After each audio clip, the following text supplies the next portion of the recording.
What's up? Welcome to National Pleasure. I'm Doug Millard, and this is your Nick Cage headquarters. This go around, we're going to talk about Nick Cage's upcoming projects, and he's got quite a few. Currently, Nicolas Cage has 8 upcoming films, with a couple set to come our way very soon, with Gunslingers coming out on April 11th and The Surfer set to debut on May 2nd. And right about now, I would like to take a stab at ranking these upcoming films. Let me start by saying that I am super interested in all of them, of course. And ranking them was pretty difficult because I will see all of them and most likely love all of them. A couple things to note. One, note the range of these projects as I discuss them. And two, how does Cage do this? Seriously, how does he do it? Like, as I unravel all of this, I just want you to really think about this. His schedule must be insane. He must go from one project straight into the next. Hardest working man in show business. With that said, let's start at number 8. The Prince, which chronicles an addict's tumultuous odyssey through the high-stakes world of power, pleasure, and pain on a transformative journey toward recovery. While unconfirmed, we're told by multiple sources close to the project that the lead character, Parker, is inspired at least in part by Hunter Biden, son of U.S. President Joe Biden, whose abuse of drugs and alcohol is well documented, including his 2021 memoir, Beautiful Things. It's written by Pulitzer Prize winner and Oscar nominee David Mamet and directed by director Cameron Van Hoy. Mamet stressed that the character in this film would not be called Hunter Biden. Again, this comes in at the bottom at number 8, but doesn't mean I'm not totally fascinated by it. I can't wait to see this film, but I'm just a little more excited about the other projects. Starting with number 7, The Gunslingers. The Gunslingers is set in a rugged town named Redemption. Reformed gunslinger Thomas Keller, played by Stephen Dorff, and mad genius Ben, played by our boy Nicolas Cage, are guided by spiritual leader Jericho as they strive for vindication. Confronting his violent history, a brutal bar fight and deadly feud reignites between Thomas, Ben, and the notorious 5 Points gang. Now baptized and reborn, Thomas grapples with fresh challenges, testing his newfound peace amidst a town steeped in secrets, violence, and a relentless quest for revenge. It's said to be a smart and classic action-packed Western. Look, a classic Western starring Nicolas Cage? Let's do it. What are we waiting for? Let's go. Coming in at number 6, Lords of War 2. 20 years later, we're getting a sequel to Lords of War. In the 2005 film, Nicolas Cage played illegal arms dealer Yuri Orlov, which was inspired by different real-life arms dealers and smugglers. Bill Skarsgård will play Orlov's son in the sequel, who is trying to surpass his father's legacy by launching a mercenary army to fight in America's Middle East conflicts. This sounds like a great way to frame the sequel. Andrew Niccol, who wrote and directed the first one, will be back in the director's chair, so can't wait for this. I just love anytime a good project has a sequel years down the line with trusted people at the helm. I can't wait to see this, and it's great to see Nicolas Cage getting back into this character. Coming in at number 5, The Surfer. I'm very excited about this one. It's a psychological thriller directed by Lorcan Finnegan. A man, played by Nicolas Cage, returns to the idyllic beach of his childhood to surf with his son. But his desire to hit the waves is thwarted by a group of locals whose mantra is, "Don't live here, don't surf here." Humiliated and angry, the man is drawn into a conflict that keeps rising in concert with the punishing heat of the summer and pushes him to his breaking point. Humiliated and angry, the man is drawn into a conflict that keeps rising in concert with the punishing heat of the summer and pushes him to his breaking point. I mean, we always like to see Cage pushed to his brink, am I right?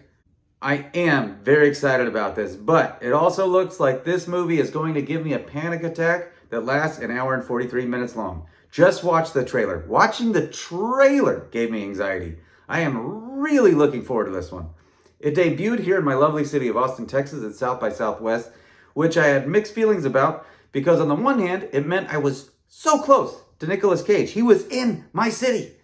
On the other hand, I didn't get a chance to meet him, so pretty bummed about that. But I am very excited for this film. It looks so tense, and I may have to watch it during the day. At number 4, Madden, directed by David O. Russell, who is a favorite of mine. I like all the stuff that he puts out there. I only put this ahead of The Surfer because I like football. I'm a football fan. I love the NFL. I love John Madden. And Cage will play the legendary Raiders coach and sportcaster John Madden in this film, Madden. I have to be honest, when this first was announced, I thought it was a little strange, But again, I love David O. Russell's films, such as Three Kings, The Fighter, and Silver Linings Playbook, to name a few, and I trust what he's bringing. Not to mention, Cage can tackle anything, and at this point, I can totally see it, and I think he's going to nail this. Quick synopsis. After being forced in retirement by the Oakland Raiders, fiery former NFL head coach John Madden teams up with a mild-mannered Harvard programmer to rewrite his fading legacy by building the world's first football video game. Timeout. Sorry to get picky here, but it was not the first football video game. There were quite a few before it. Madden is definitely the most popular one. It's a worldwide sensation. Not the first one, though. And just to put it out there, I am still a Tecmo Bowl guy. I love that video game. I like that this has such an interesting angle on John Madden's life and career, and I super am interested in the final product. Can't wait to see this. All right, number 3, Spider-Man, Beyond the Spider-Verse. Look, I know Nicolas Cage isn't the lead in this, but he does play a part in this, and the other 2 films were so great. Also, I'm a huge comic book fan, so I am very, very excited about this. The first 2 were absolutely epic, filled with action, comedy, drama, and solid soundtracks. I loved them, and not to mention, of course, Nicolas Cage as Spider-Noir, a character that steals every scene that he's in. So I am very excited about this. If you have been living under a rock and haven't seen these other films, or you're one of these people that don't watch cartoons, I have a couple friends like that, I don't understand it, you're really missing out. Do yourself a favor and get caught up on the first 2 so you can see the third one in the theater as it's meant to be seen. And the third one will pick up right where the last one left off, with quite a cliffhanger. That entire film was such a build. I think the third will have a lot of action and kick off pretty quickly. It's written by David Callahan, Phil Lord, and Christopher Miller, and directed by Bob Persichetti and Justin K. Thompson. Can't wait, let's do it! And number 3 kind of ties into number 2, Spider-Noir. That's right, finally! Spider-Verse brought us number 2, basically. There had been rumors of this for what felt like forever, but we finally got confirmation that Cage would come back as his character from the previously mentioned Spider-Verse movies in a live-action television series. This is so awesome. Again, Nicolas Cage stars as Spider-Noir after voicing the character in the Spider-Verse films. The series stars an aging private investigator and superhero in an alternate version of 1930s New York City grappling with his past life. Variety reported that it would be set in its own universe and that the series would focus on a different main character rather than Peter Parker, who is the identity of Spider-Noir in the comics. We get 8 episodes and potentially both a color and black and white version. So that's just bonus Nick Cage, you guys. This is so exciting.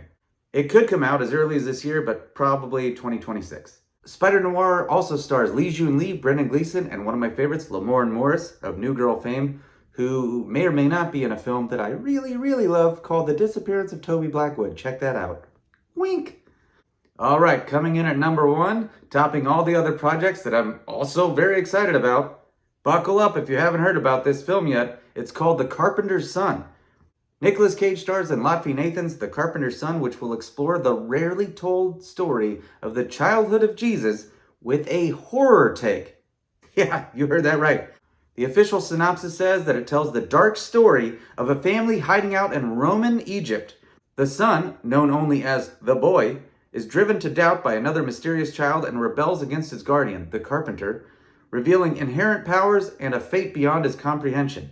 As he exercises his own power, the boy and his family become the target of horrors, natural and divine. Mind blown. Nicolas Cage in a biblical horror film about a young Jesus. Let's do this. This sounds like nothing I've ever heard of and is a perfect project for Cage to be a part of, something as unique as him.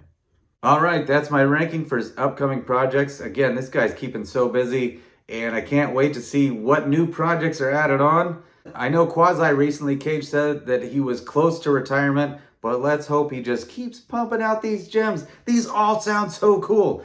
And of course, I want to know your thoughts on all this. What's your favorite project of his coming down the pipeline? Also, what's your least favorite? How do you think I did on the rankings? And as always, please spread the word, subscribe, like, comment, and come on back next time. See you soon.